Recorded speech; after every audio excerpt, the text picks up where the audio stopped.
Hello, friends.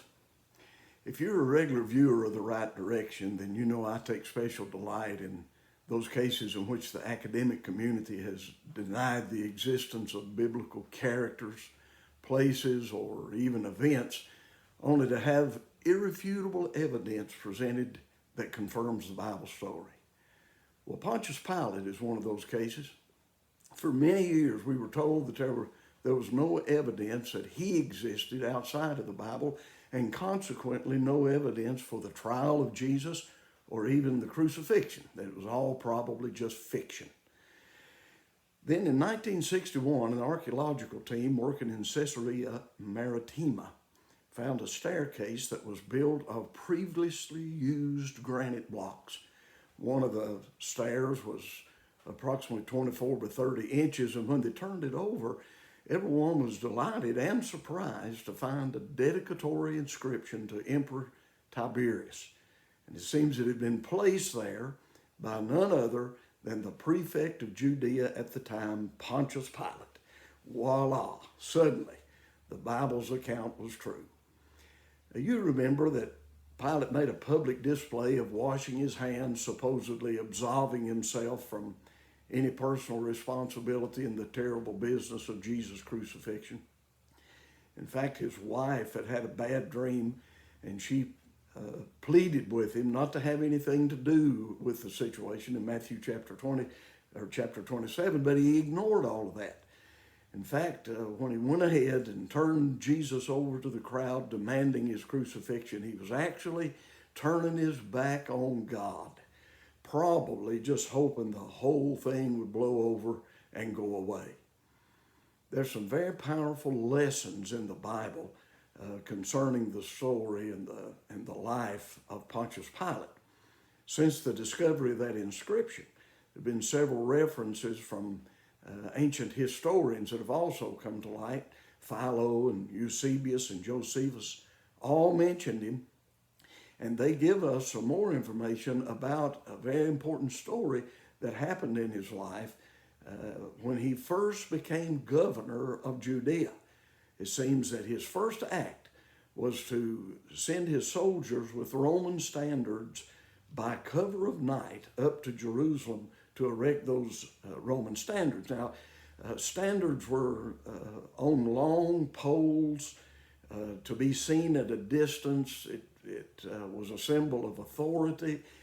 They were used for military campaigns. To certain waving or motions of those standards could tell the troops where to gather, whether or not it was the cavalry or the infantry, certain units, military units. But they also represented the authority of Rome and the authority of those legions that worked for Rome.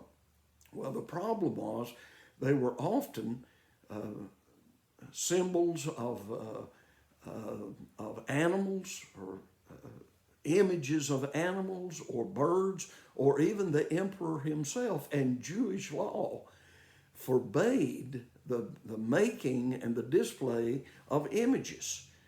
The people then woke up that morning after Pilate had those things erected, and there was a lot of grief and anger in that crowd, and an immediate reaction as a great crowd formed, and they marched all the way from Jerusalem down to Caesarea. And the historians tell us that mob surrounded Pilate's residence and stayed there for 5 days, begging and pleading with him to remove those images from their holy city and from the precinct of their temple up there. Well, he finally had his troops surround the Jews that had come down there in protest, and he demanded of them that they leave and threatened that he'd kill every one of them if they didn't leave. As if in concert, the Jews rushed forward and fell on the grounds and bared their necks to the swords of those Roman soldiers. They were saying, we'd rather die than to subject ourselves to a system of government that disrespects our God and his law. Wow, we have to admire that kind of commitment.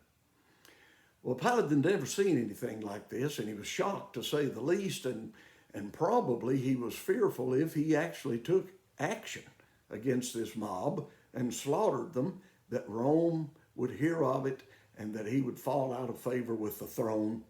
So immediately he sent his men to Jerusalem to have the standards removed. Now, all of that's interesting to me because we live in a society that struggles with the idea of truth, just like Pilate struggled when in John chapter 18 he turned to Jesus and said, "What is truth?" As a society today, our concept of truth changes. Each person is allowed to define truth for himself, and there's certainly no such thing as ultimate truth. Consequently, many of our churches are filled with indecisiveness and non-committal, the same kind that Pilate demonstrated when he just wished it would all go away. And it's no wonder our people are confused. I mean, if we allow truth to be defined by hypocritical politicians and limp-wristed preachers who change it with popular opinion or the fluctuation of their own emotions, if truth changes like that from one day to the next, then we can't expect people to die for their faith. They can't even live by their faith if all of that is changing day by day. May I tell you that truth is eternal, that it's unchanging, that it's non-negotiable?